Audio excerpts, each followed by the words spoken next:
Maapallo niin kuin me sen tunnemme on pallo, kuten sen nimikin jo antaa olettaa. Ja ketä kiinnostaa sanovat seismotus, usmoraamisen toisio hävyydet. Mutta mitäs me heistä, kunhan he eivät vaan tule laulamaan meille. Kunhan eivät. Niin, maapallolla on ajanlasku, onhan niitä toki montakin, mutta yksi on ylitse muiden. Ja sitä tässä käytän silloin tällöin. Tämä ajanlasku alkaa laskunsa siitä, kun maapallolle syntyy raju reppa nimeltä Jeesus. Jeesushan on se tyyppi, joka kiertää planeettoja ja myy ajanlaskuja sekä hyvin suosittua kirjaa nimeltään Raamattu. Ja aina hänet tapetulla on moittu. Siirtäkäämme vuoteen X6, jolloin maapallolla vilisti rotu nimeltä ihmiset. Nämä homo sapiensit olivat täysin tietämättömiä muusta maailmankaikkeudesta ja muista roduista. He jopa uskalsivat epäillä olevansa ainoita älyllisiä olentoja koko universumissa paskat. Niin siitä välitämme sanovat seismotus, usmoraamisen toisio häävidenet ja aikovat aivan selvästi laulaa jotain kaunista. Eivätkä ihmiset tienneet sitäkään, että maailmankaikkeuden hallintogalaksissa päättävät elimet, kuten Maksa ja Haima, olivat juuri kyllästyneet ihmisiin ja heidän typeriin päähänpistoihinsa. Ja silloin kun Haima kyllästyy johonkin, siihen myös kyllästytään, eikä siinä ole kenelläkään urputtamista. Ei. Ihmisillä ei siis ollut turhan paljon aikaa jäljelle. No 1 biljardipelin verran ehkä, mutta ei ainakaan 10 kaljan, riippuen tuopin koosta tietenkin.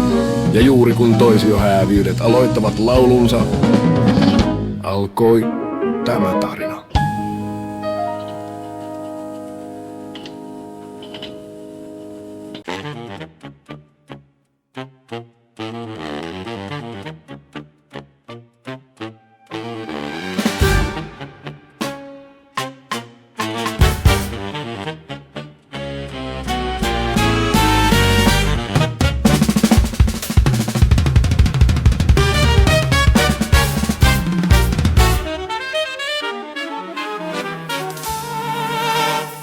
Eman istui, tai oikeammin ähelsi istuvassa asennossa, tuolissaan 0,5 metrin korkeudella ruskeasta koko lattiamatosta ja kaiveli varpaidensa välejä suurella antaumuksella.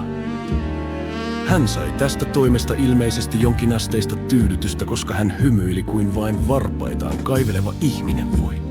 Hänellä oli valitettavasti vain 10 kappaletta varpaita, eli 8 varpaan väliä. Joskus kerran hän omisti 13 kappaletta edellä mainittuja varpaita, mutta silloinkin hänellä oli vain 8 varpaan väliä. Ylimääräiset 3 varvasta hän oli ostanut jo vuosia sitten pilailukaupasta järkyttääkseen ystäväpiiriä. Hänet kutsuttiin bileisi, joihin oli mentävä siistiisti mustaan koko vartaa loppukuun. Pukeutuneena Eman laittoikin toki puvun asian kuuluvasti päälleen, mutta liimasi poskiinsa 1 varpaat sekä 1 keskelle otsaa. Kun hän saapui sitten juhla-alueelle naama virneessä, kuten aina ihmiset tietenkin jäykistyivät kauhusta. Eräskin vanhakko miesen killö lähti Emanin naaman nähtyään keskustelemaan vessanpöntön kanssa aiheesta.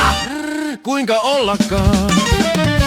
Mitä ihmettä sinä aiot? Kuului moittiva ääni Emanin takaa. Hän kääntyi ja näki vanhan ystävänsä Lee Stolbutkin kasvot. Oletko mennyt täysin päästäsi sekaisin? Lee jatkoi. Onko mokoma kuultu, että ilmestytään hautajaisin 3 varvasta naamassa? Ei tosiaankaan sellaisesta on kuultu, että banaanit laulavat jazzia ja tanssivat ripaskaa. Onhan niitä geenimutaatioita ennenkin tehty, mutta että varpaita päässä ennen kuulumatonta. Sitten hän purskahti niin valtavaan naurun remakaan. Haha, että vessanpönttö ja miesen killökin joutuvat lopettamaan mielekkään keskustelunsa yök. Olet sinä sitten hurjan hauska. En olisi itse keksinyt tuollaista edes vahingossa, en vaikka olisit kertonut minulle koko idean. Lee sai sanottua ruohon seasta, jossa hän kieriskeli niin kuin olisi kovissakin tuskissa, mutta minähän soitin sinulle. Eman hämmästeli. Sanoin aivan selvästi, että aion tulla varpaat naamassa tänne, siinäs näet. Lee nousi ylös, suki hieman musta pikkutakkiaan ja räjähti taas nauramaan. Ota nyt noi pois naamastasi ennen kuin pappi näkee sinut ja luulee demoniksi. Mikäpä siinä? Ema sanoi ja repäisi oikean puoleisen varpaan irti poskestaan ja vasemman puoleisen joutsa varpaan melkein. Tämä ei lähde pois!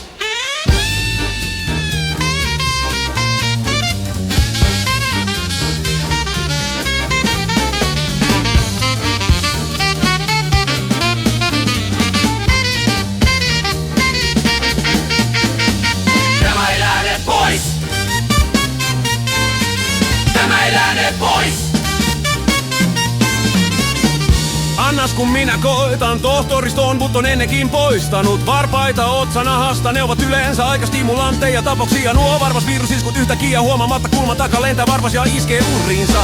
Yleensä juuri kasvoihin.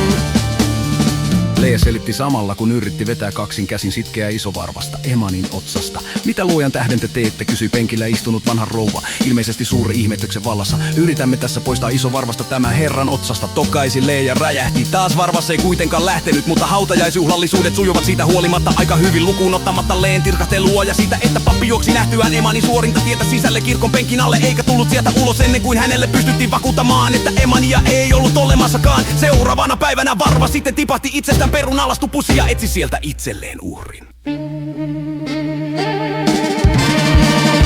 Plumps ja rapsis. Elämä ei lähde pois. Plumps ja rapsis. Elämä ei lähde pois.